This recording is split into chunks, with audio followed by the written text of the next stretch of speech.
this is Lawn, and I'm going to show you how to draw braids really easily with two simple techniques, two different techniques.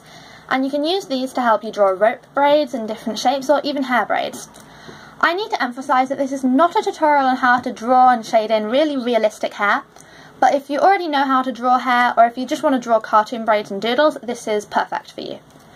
All of my drawings today are on the back of scrap paper because it's good for the environment. So, method number one is to use zigzags. Just draw a really basic zigzag pattern to start with. It doesn't matter exactly how it looks. And then you draw in a shape that looks a little bit like half a heart on each side.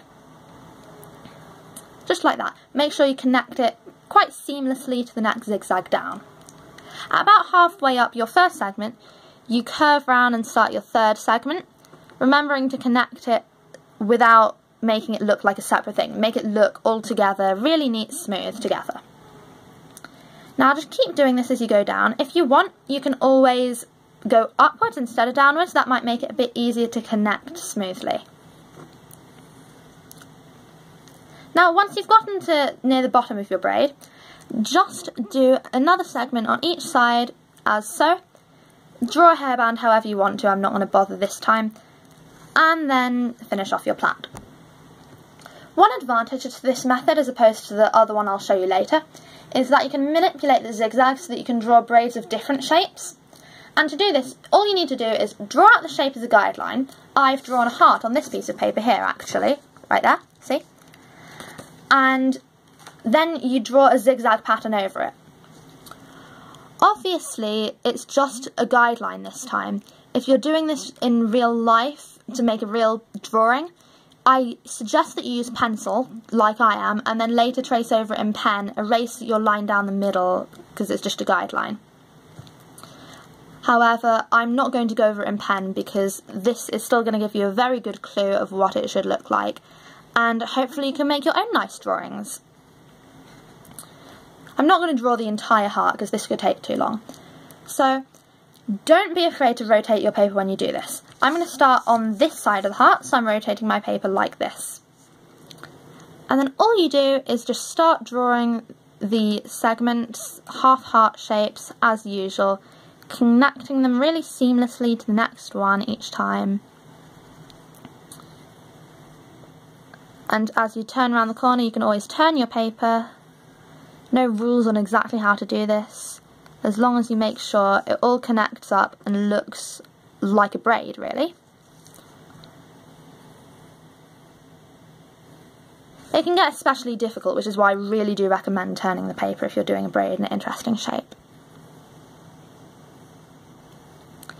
Remember, if you're using pencil, you can erase at any point if you make a mistake. That's the beauty of using pencil. That's why I use pencil guidelines for most of my drawings to start off with. So you can see I've done half the heart. I can do the other half another time if I feel like it. But it doesn't really matter because you see how to do it now.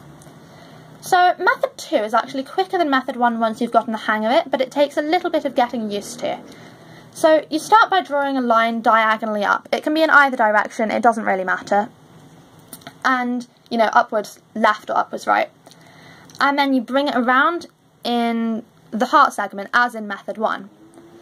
Then you draw a line to connect the two ends of this new line and bring it up to make it the same length roughly as your original line. Now you draw the heart segment again, or segment that looks like a heart, and stop so that you can draw a line parallel to your original one, just like that. Now you can continue doing it as so. Curve, diagonally up, curve, diagonal, curve, diagonal, making sure to stop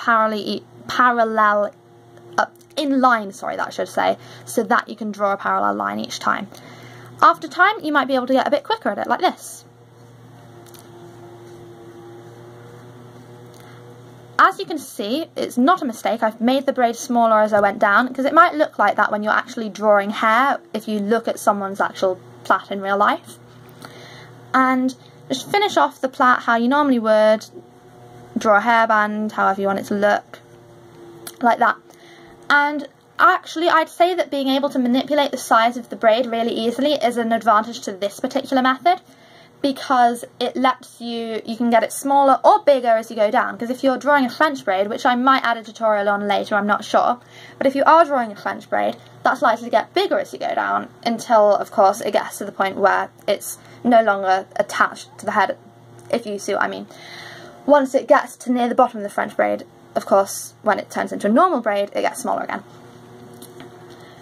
Now, in terms of connecting a braid to a person's head, draw the hair shape originally a little bit like a teardrop, like an upside down teardrop, that is, and then draw a Y shape in it, just like this. Then do your half heart and stop parallel just as you did in method 2, and then continue as normal. Of course, if you want to use method 1 instead, do the zigzags, that's completely fine, and you can do that if you'd rather. I really hope you liked this video. I wish you very much good luck in your drawing, and I'm sure you will create something beautiful. This is Lorne, thank you and goodbye.